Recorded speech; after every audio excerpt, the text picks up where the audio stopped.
Hello and welcome back to the stream, everybody, and we appreciate y'all joining us for the post-game interview, talking with one of the players from the winning team, Purdue Northwest, starting off week number 1 of the MEC CLOL competition with 2 dubs, one for Saturday and another one for Sunday. UdonBdon, thank you so much for joining us in the post-game. Thanks for having me. Thanks for having me. Feeling good.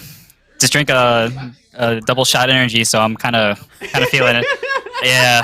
The energy drink You're buff, not the right? first player to come in on the interview being like, energy drinks are keeping me alive. Yeah, the first game, I was like, I just downed half I downed half of this the first game, and I was like, shit, my hands were shaking. I was like, guys, this is so bad. So yeah. Last series, same player did this. One of the players did the same thing. They lost game 1, and they were like, or they didn't lose game 1. They had a really bad game 1, and they took the energy drink, and they just like popped off. So energy drink is the secret. Energy drink is the secret tech after game 1. I know the games are pretty early here, but first question, Udon. You had a lot of champion flexibility, right? You played the Karma, the Renata, the Braum with the 13.1 or 13.1B, 13.2 changes coming into the bot lane. Were you expecting a lot of flexibility on your end? Were you expecting to kind of like, oh, I'm gonna have to play a lot of different bot lanes? Because you guys must have been practicing like the standard stuff that you've been seeing in the LCS for so long. Yeah, honestly, I kind of just tell them to give me whatever. The only thing is like I can't pick much engaged champions if they pick I don't know, for example, like Karma or like even Rakan. Like Rakan was also like unexpected pick. That's what we were talking about it, and I was like, well, I can pick other things, and they're just like, yeah, just pick Karma because like I've been playing Karma for a long time, and everyone's used to it. So, but in terms of like flexibility, I just literally tell my team like, whatever you guys want me to play, I'll play. Like I will literally play it, except like Taric because I can't play Taric. So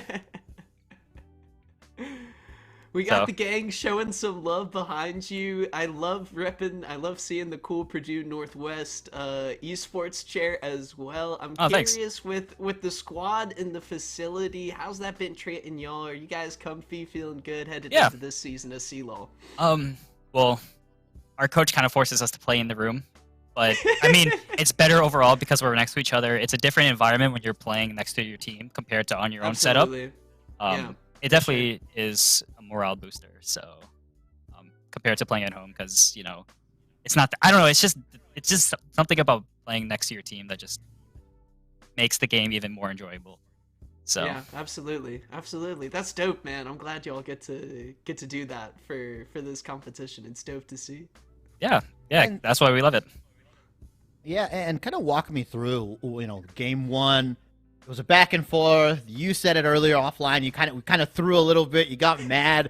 Game 2 and 3. I mean, you guys came out hot in the gates, right? ISO, having 2 massive performances. Were you guys just trying to try something new here? Because he was playing mages in the first game. Then you just swapped him to like these melee assassins, and you guys popped off. Your roams were really nice as well. You were just playing better as a team. Was it just like a mentality shift? Was the energy the secret? Energy drink was the secret? I mean, kind of what happened between game 1 and 2 that kind of just turned the switch on for you guys? So, game 1, I think we were just having such bad communication issues, and we literally kind of just like after the game we're like, guys, like, what the heck? Like, we have to like play around the team calls. Like, I don't know why we're like so all over the place with, hey, let's walk here, let's do this, hey, focus cast, do we focus the frontliner?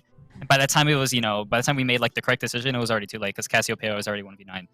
So we kind of learned from the second the game and the third game as well, just to not kind of int kills to a solo carry player. Because obviously game 1 kind of shown that with the Cassiopeia being unkillable. But yeah, we kind of just realized the first game, it's like, okay, it's first game.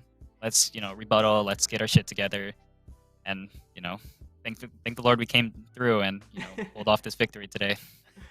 Yes, sir, for sure. And looking kind of forward to the rest of the season, your squad pretty much coming back in full from last season. How's it feel to be squadding up with the same group of players headed into the new season. How was kind of the off season for you in that kind of period, and even just last semester with not really there being any CLOL action? What's that kind of like for prepping for this spring?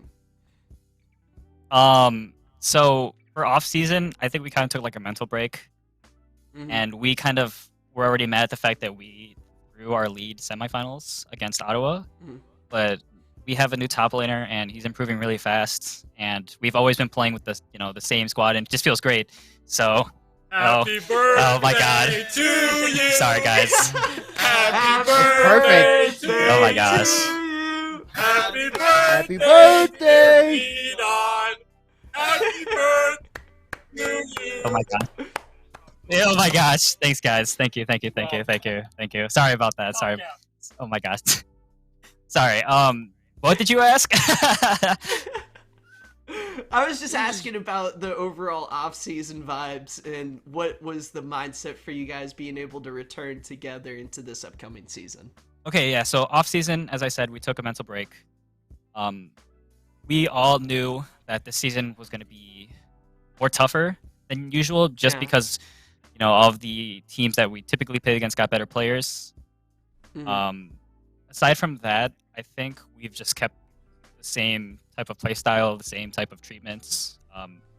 The only issue is what's it called? Since our top laner is autofill, we're still trying to adapt to his pool.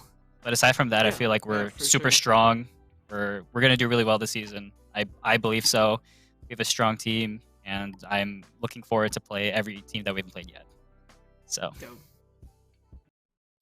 Well, that wraps it up for our interview here. UdonBdon, do you have any shout outs? Nobody is off limits here. I've said it again. You can shout literally anybody out.